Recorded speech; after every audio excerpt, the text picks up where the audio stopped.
সালিম ইবনে আব্দুল্লাহ বলেন, আমি তোমার বাদশার কাছে চাইব না। সালিম ইবনে আব্দুল্লাহকে মন্ত্রী বলেন, সালিম, আমার মনে হয় হরমের এরিয়ার ভিতরে থাকার কারণে তুমি বাদশার কাছে চাইতে চাও না, কিন্তু তোমাকে অফার দেওয়া হলো হরমের এরিয়া থেকে যদি বের হয়ে যাও, হরমের বিশাল এরিয়া, হরমের এরিয়া থেকে যখন বের হয়ে যাবে তখন তুমি আমাদের বাদশার কাছে একটু চেয়ে নিও। সালিম ইবনে আব্দুল্লাহ বলেন, আমি যখন হরম থেকে বের হব তখন দেখা যাবে। এইবার সালিম ইবনে আব্দুল্লাহ হরম থেকে বের হইলেন, কিন্তু উনি বাদশার কাছে তো কোনো কিছু সুয়াল করেন না, কোনো কিছু চান না। মন্ত্রী আবার আসলেন, ওগো সালিম, আপনি আমাদের বাদশার কাছে আপনার অভাবের কথা বলার কথা ছিল, এখন পর্যন্ত তো আপনি আপনার অভাবের কথা তুলে ধরলেন না। সালিম ইবনে আব্দুল্লাহ বলেন, আমি উনার কাছে যাব নাকি উনি আমার কাছে আসবে? মন্ত্রী বলেন, আপনি তো গেলেও পারেন।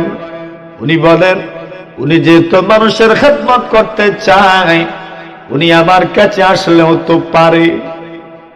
সুবহানাল্লাহ বলেন, জোরে কোন আরে মানুষের খেদমত যাদের নেশা হয়ে যায়, মানব সেবা যাদের নেশা হয়ে যায়, এদেরকে বলতে হয় না, এরা মানুষের কাছে এমনিতেই যাইতে চায়, ঠিক না?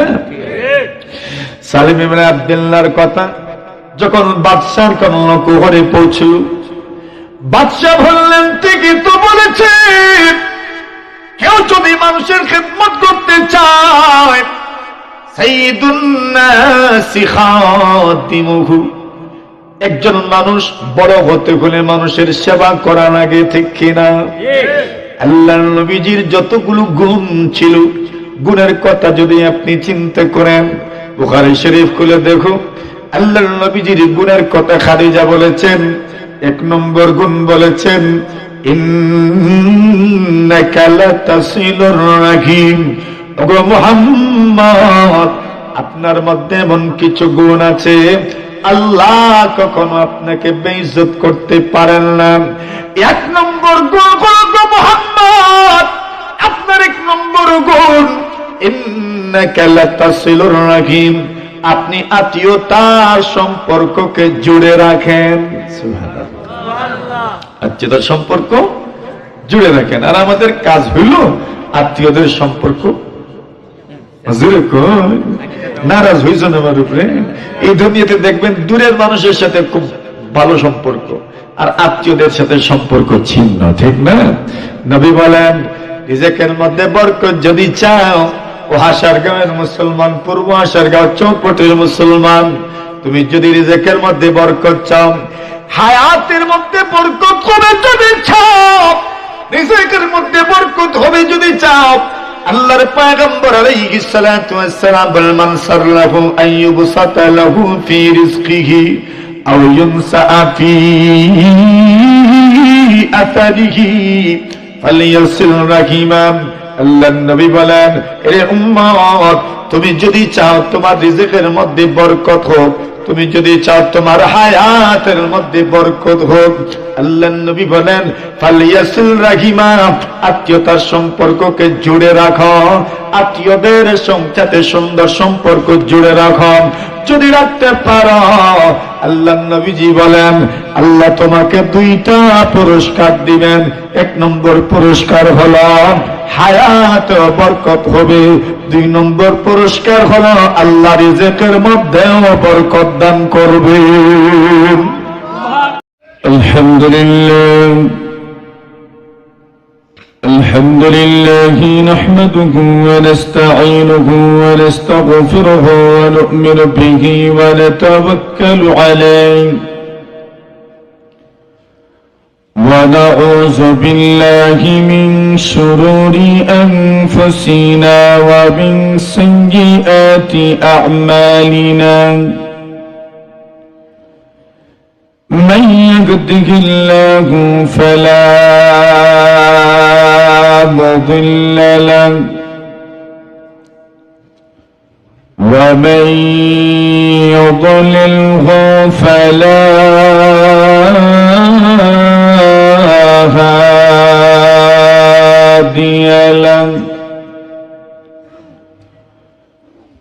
وأشهد أن لا إله إلا الله وحده لا شريك له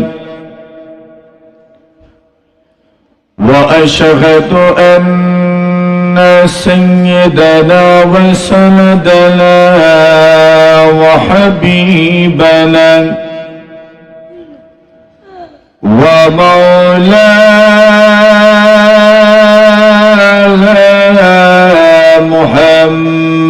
محمدا عبده ورسوله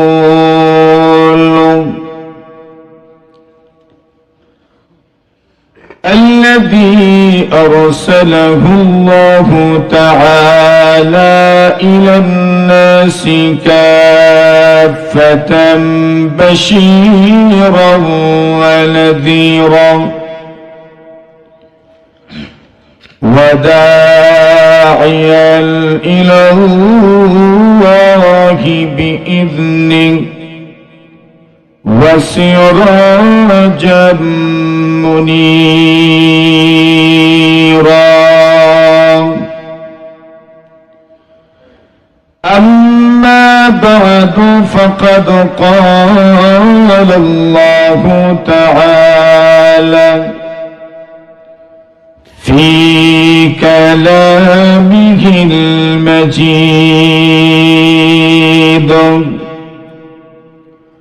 وفرقانه الحميد أعوذ بالله من الشيطان الرجيم بسم الله الرحمن الرحيم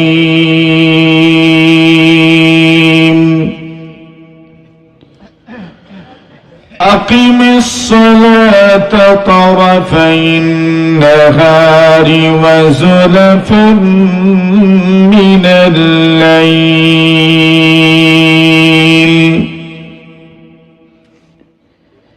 إن الحسنات يذهبن السيئات ذلك ذكرى للذاكرين وقال رسول الله صلى الله عليه وسلم يا عقبة بن عامر ألا أعلمك خير ثلاث سور أنزلت في التوراة والإنجيل والزبور والفرقان العظيم قال قلت بلى جعلني الله فداك يا رسول الله قال فأقرأني قل هو الله أحد وقل أعوذ برب الفلق وقل أعوذ برب الناس قال يا عقبة لا تنساهن ولا تبت ليلة حتى تقرأهن قال فما نسيتهن مذ قال لا تنساهن ولم أبت ليلة حتى أقرأهن صدق الله مولانا العظيم وصدق رسوله النبي الكريم ونحن على ذلك لمن الشاهدين والشاكرين والحمد لله رب العالمين صلى الله على سيدنا ومولانا محمد وعلى آله وأصحابه وسلم لا إله إلا الله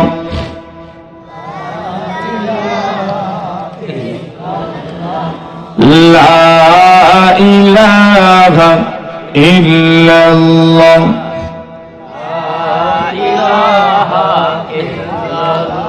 لا إله إلا الله محمد رسول الله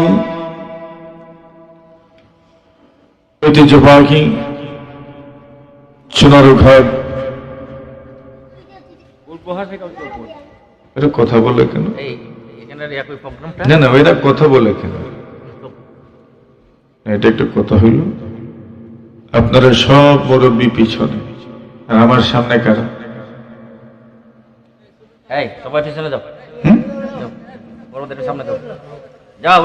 আমি এদেরকে সামনে নিয়ে কথা বলবো। এই মুরব্বী যারা সামনে আইন, আপনারা একটু কষ্ট করে সামনে আইন। ওদেরকে এক জায়গায় রাখিয়ে না, আলাদা করে দেন।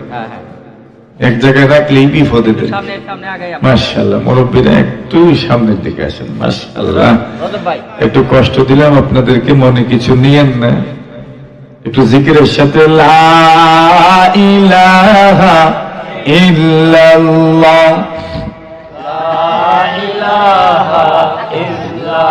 এই ছোট ছোট বন্ধুদেরকে আলাদা করে দিন। এই বন্ধুদেরকে যদি এক জায়গায় রাখেন না, এরা কিন্তু আপনাদেরকে শান্তি দিবে না। মাশাআল্লাহ, একটু কইতে সামনে আসলেন না যে আপনারা একটু সামনের দিকে আসেন, কিছু কথা বলি না আপনাদেরকে নিয়ে। লা ইলাহা ইল্লাল্লাহ,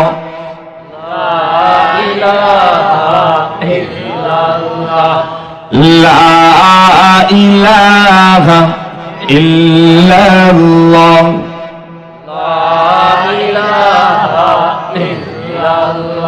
নারাজ হইছে, বেজার হইছে, কষ্ট পাইছে, সুখী হইছে, খুশ হইছেন আপনারা? খুশি হইছেন না? খুশি নেই সবাই? জোরে কন, জোরে।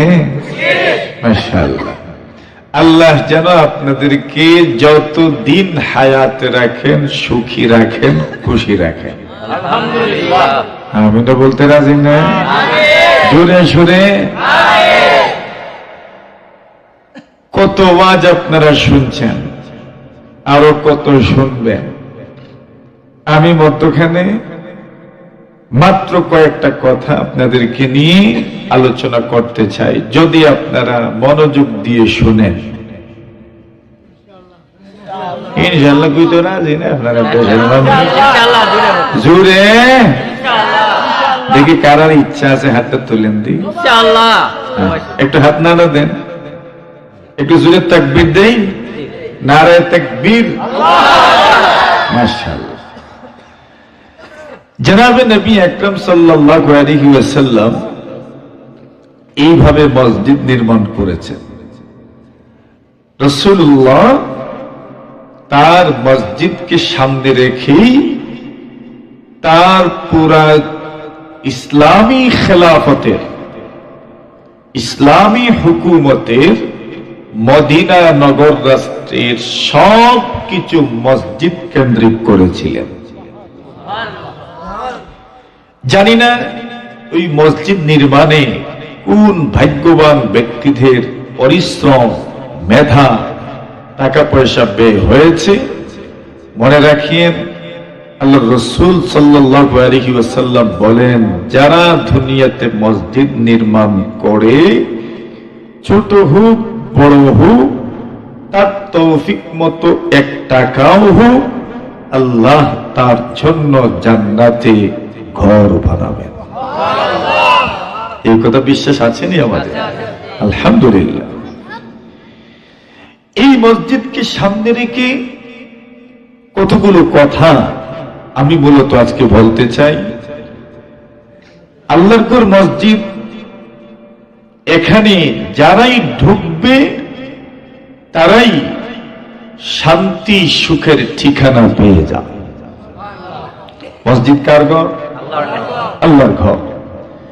মানুষ যখন দুনিয়ার কোন মানুষের ঘরে ঢুকে তখন ওই মানুষকে সালাম জানায়, আসসালামু আলাইকুম, অথবা যে যেভাবে বলতে পারে। কেউ ঠাকুরভাই বলে, আপনাদের দিকে পরিভাষা আছে কিনা জানি না, কেউ বড় মিয়া বলে, কেউ ছোট মিয়া বলে, মানে যে কোনো কিছুর মাধ্যমে ওই ঘরওয়ালাকে সে বুঝাইতে চায় আমি এসেছি, আমি আপনার ঘরের মেহমান, কিছু সময়ের জন্য হলেও আপনার সাথে আমার কিছু কথা আছে, এর একটা জানান দে। প্রয়োজন বোধে সালাম করে আমি রবের মসজিদে যখন ঢুকব তখন আমারও আমার রবকে সালাম করার দরকার আছে না নাই? কিভাবে সালাম হবে? আমার রবকে আমি কিভাবে সালাম করব? এজন্যই রব আমাদেরকে বলেছেন, তুমি যখন মসজিদে ঢুকবে তখন তাহিয়াতুল মসজিদ তুমি 2 রাকাত আদায় করো, এটা তোমার পক্ষ থেকে রবকে সালাম জানানো হবে। কি নামাজ? তাহিয়াতুল মসজিদ। আল্লাহর নবীজি বলেন, মান তাওয়াদ্দাআ ফাআহসানাল ওযুআ, দুনিয়ার কোন পুরুষ যদি সুন্দর করে উজু করে আর উজুর পরে যদি আল্লাহর ঘর মসজিদের দিকে রওনা হয়, লা ইখরিজুহু ইল্লাস সালাম, নবী বলেন একমাত্র নামাজের জন্যই মসজিদের দিকে রওনা হয়েছে, নামাজ ছাড়া অন্য কোন উদ্দেশ্য তার নাই। আল্লাহর নবীজি বলেন, তুমি যতটা কদম দিবা প্রতিটি কদমে কদমে আল্লাহ পাক একটা করে নেকি দিবেন। যতটা কদম তুমি জমিনে রাখবা, আল্লাহর হাবিব বলেন প্রতিটি কদমে কদমে আল্লাহ পাক আপনার এক একটা গুনাহ মাফ করে দিবেন। নবী বলেন যখন মসজিদ ঢুকবেন আর মসজিদে ঢুকি বসার আগে 2 রাকাত নামাজ আদায় করবেন। কয় রাকাত? বসার আগে ফারাকা রাকাতে ক্বাবলা আন ইয়াজলিসা, আল্লাহর নবী বলেন আল্লাহর ঘর মসজিদে বসে যাওয়ার আগে আপনি দাঁড়ানো অবস্থায় নিয়ত করে ফেলবেন 2 রাকাত নামাজের। মুহাদ্দিসিনে কেরাম বলেন ওই 2 রাকাত নামাজ হলো তাহিয়াতুল মসজিদের নামাজ। আল্লাহর নবী বলেন উম্মত, ওই 2 রাকাত নামাজ পড়ার আগে তুমি দুনিয়াবি কোনো কথাও বলো নাই। আল্লাহর নবী বলেন 2 রাকাত নামাজ পড়তে দেরি, তার আগের জীবনের সমূহ গুনাহ মাফ করতে দেরি হয় না। কয় রাকাত? 2 রাকাত। বুখারী শরীফের রিওয়ায়াত। এখন বলুন আপনি, মাত্র 2 রাকাত নামাজ যদি 2 রাকাতের মাধ্যমে আগের সব গুনাহ মাফ হয়ে যায়, তো এইবার আপনি চিন্তা করে দেখেন মূল ফরজ নামাজের মাধ্যমে কি হবে। জোরে বলেন সুবহানাল্লাহ। আল্লাহর হাবিব বলেন সাহাবীরা আমার, একজন মানুষ যদি আসরের নামাজ এবং ফজরের নামাজ আদায় করে নিতে পারে, মান সাল্লাল বারদাইন দাখালাল জান্নাহ। আল্লাহর নবীজি বলেন আসরের নামাজ আর ফজরের নামাজ, আসরের নামাজের টাইমেও সারাদিন গরম থাকে, আসরের নামাজের টাইমে স্বাভাবিকভাবে একটু গরম কমে যায়, এই জন্য আসরের নামাজকে আরবি ভাষায় বারদুন বলা হয়। ফজরের নামাজ রাতের প্রথমাংশে গরম থাকলেও ফজরের সময় গরম তুলনামূলক কমে যায়। আল্লাহর নবী বলেন, বুখারী শরীফের রিওয়ায়াত, মান সাল্লাল বারদাইন, কেউ যদি ফজরের নামাজ আর আসরের নামাজ আদায় করতে পারে, নবী বলেন তোমার মরতে দেরি হবে, আল্লাহর জান্নাতের মেহমান হতে তোমার দেরি হবে না। কোন নামাজ বলে? আসরের নামাজ।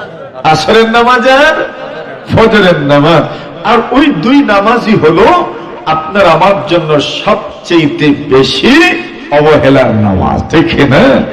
আরে আসরের নামাজের টাইমে একদল মানুষ হাটে যায়, আরেক দল মানুষ গাছে যায়, আরেক দল মানুষ মাঠে যায়, আরেক দল মানুষ খাটে ঘুমায়, ঠিক না বেঠিক?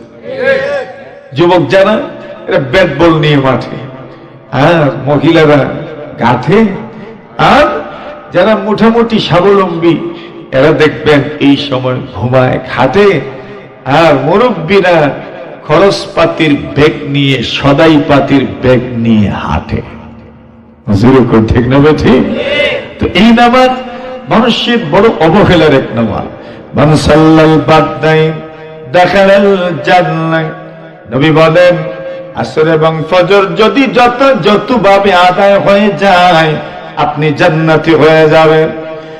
আল্লাহর হাবিব বলেন, সাহাবীরা আমার, মান সাল্লা সালাতাস সুবহি ফাহুয়া ফি যিম্মাতিল্লাহ, নবী বলেন কেউ যদি ফজরের নামাজটা আদায় করতে পারো, তুমি যেন মহান আল্লাহ তাআলার জিম্মায় চলে গেল।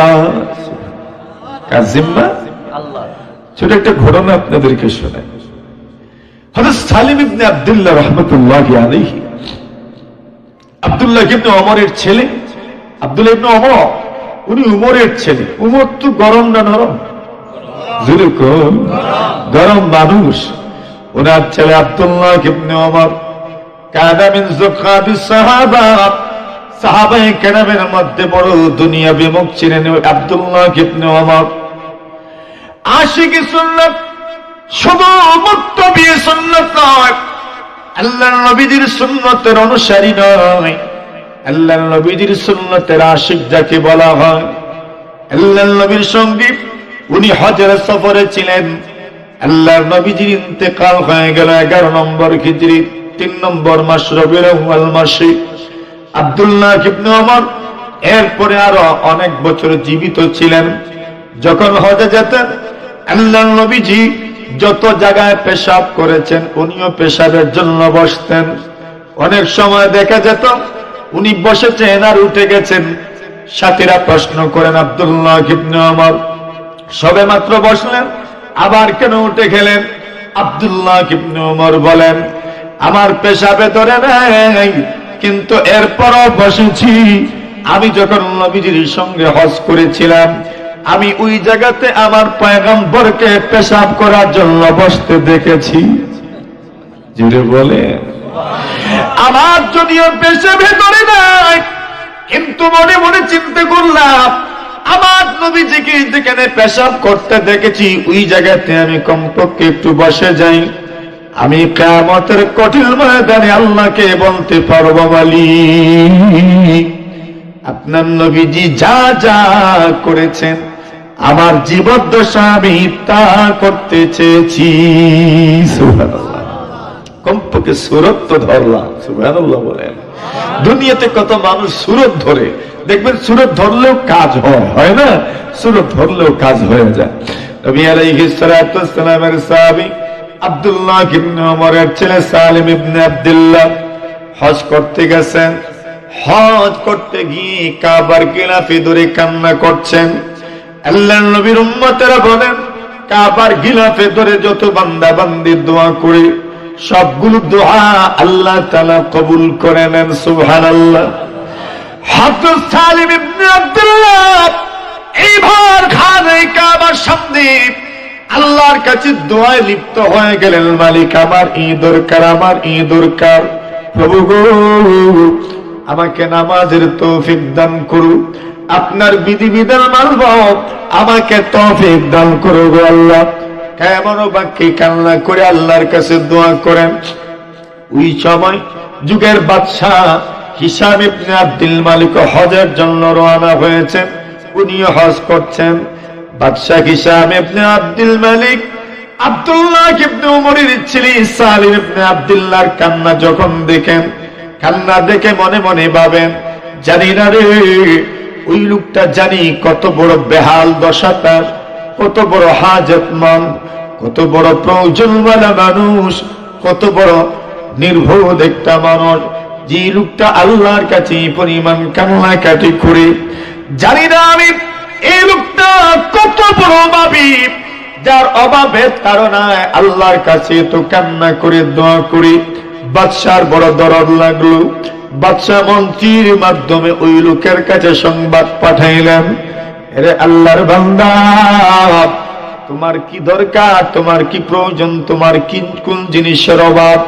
আমাদের বাদশাহ হজে এসেছেন, বাদশার কাছে তুমি খুলে বলো, তোমার সবগুলো প্রয়োজন বাদশাহ পুরা করে দিবেন।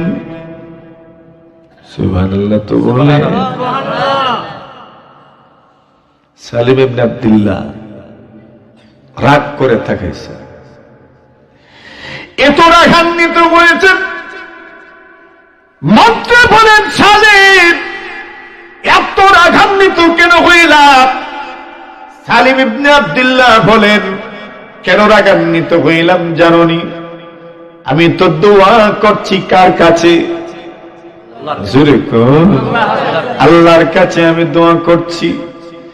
আর তুমি আমার আল্লাহর কাছ থেকে ফিরাইয়া দুনিয়ার একজন মাখলুকের কাছে, আল্লাহর একজন বান্দার কাছে আমাকে চাইতে বলছো। এর চাইতে বড় বেহায়াবি বেশরমি আর কিছু হতে পারে না, ঠিক না? আমি আল্লাহর কাছে চাই, আর তুমি আল্লাহর দোয়ার থেকে, আল্লাহর ধৈর্য থেকে আমাকে ফিরিয়ে তুমি একজন মাখলুকের কাছে আমাকে হাত পাততে বলছো। এর চেয়ে বড় নির্লজ্জতা কি হইতে পারে, ঠিক না? সালিম ইবনে আব্দুল্লাহ বলেন, আমি তোমার বাদশার কাছে চাইব না। সালিম ইবনে আব্দুল্লাহকে মন্ত্রী বলেন, সালিম, আমার মনে হয় হরমের এরিয়ার ভিতরে থাকার কারণে তুমি বাদশার কাছে চাইতে চাও না, কিন্তু তোমাকে অফার দেওয়া হলো ঘর। হরমের এরিয়া থেকে যদি বের হয়ে যাও, হরমের বিশাল এরিয়া, হরমের এরিয়া থেকে যখন বের হয়ে যাবে, তখন তুমি আমাদের বাদশার কাছে একটু চেয়ে নিও। সালিম ইবনে আব্দুল্লাহ বলেন, আমি যখন হরম থেকে বের হব তখন দেখা যাবে। এইবার সালিম ইবনে আব্দুল্লাহ হরম থেকে বের হইলেন, কিন্তু উনি বাদশার কাছে তো কোনো কিছু সুয়াল করেন না, কোনো কিছু চান না। মন্ত্রী আবার আসলেন, ওগো সালিম, আপনি আমাদের বাদশার কাছে আপনার অভাবের কথা বলার কথা ছিল, এখন পর্যন্ত তো আপনি আপনার অভাবের কথা তুলে ধরলেন না। সালিম ইবনে আব্দুল্লাহ বলেন, আমি উনার কাছে যাব নাকি উনি আমার কাছে আসবে? মন্ত্রী বলেন, আপনি তো গেলেও পারেন। উনি বলেন, উনি যেহেতু মানুষের খেদমত করতে চায়, উনি আমার কাছে আসলেও তো পারে। সুবহানাল্লাহ বলেন, জোরে কোন আরে মানুষের খেদমত যাদের নেশা হয়ে যায়, মানব সেবা যাদের নেশা হয়ে যায়, এদেরকে বলতে হয় না, এরা মানুষের কাছে এমনিতেই যাইতে চায়, ঠিক না? সালিম ইবনে আব্দুল্লাহর কথা যখন বাদশার কর্ণকুহরে পৌঁছল, বাদশা বললেন, ঠিকই তো বলেছে, কেউ যদি মানুষের খেদমত করতে চায়, সাইয়্যিদুন নাসি খাদিমুহু, একজন মানুষ বড় হতে হলে মানুষের সেবা করা লাগে, ঠিক কিনা? আল্লাহর নবীজির যতগুলো গুণ ছিল, গুণের কথা যদি আপনি চিন্তা করেন, বুখারী শরীফ খুলে দেখো, আল্লাহর নবীজির গুণের কথা খাদিজা বলেছেন। 1 নম্বর গুণ বলেছেন, ইন্নাকা লাতাসিলুর রাহিম। ওগো মুহাম্মদ, আপনার মধ্যে এমন কিছু গুণ আছে, আল্লাহ কখনো আপনাকে বেইজ্জত করতে পারেন না। 1 নম্বর গুণ হলো মুহাম্মদ, আপনার 1 নম্বর গুণ ইন্নাকা লাতাসিলুর রাহিম, আপনি আত্মীয়তার সম্পর্ককে জুড়ে রাখেন। সুবহানাল্লাহ, আত্মীয়তার সম্পর্ক জুড়ে রাখেন। আর আমাদের কাজ হইল আত্মীয়দের সম্পর্ক নারাজ হইছেন আমার উপরে। এই দুনিয়াতে দেখবেন দূরের মানুষের সাথে খুব ভালো সম্পর্ক, আর আত্মীয়দের সাথে সম্পর্ক ছিন্ন, ঠিক না? নবী বলেন রিজেকের মধ্যে বরকত যদি চাও, ও হাসারগাঁওয়ের মুসলমান, পূর্ব হাসারগাঁও চৌপটের মুসলমান, তুমি যদি রিজেকের মধ্যে বরকত চাও, হায়াতের মধ্যে বরকত হবে যদি চাও, রিজেকের মধ্যে বরকত হবে যদি চাও, আল্লাহর পয়গম্বর আলাইহিস সালাতু ওয়াস সালাম বলেন মান সারলাহু আইয়ুবসাতা লাহু ফি রিজকিহি আও ইউনসা ফি আতারিহি ফালিয়াসিল রাহিমা।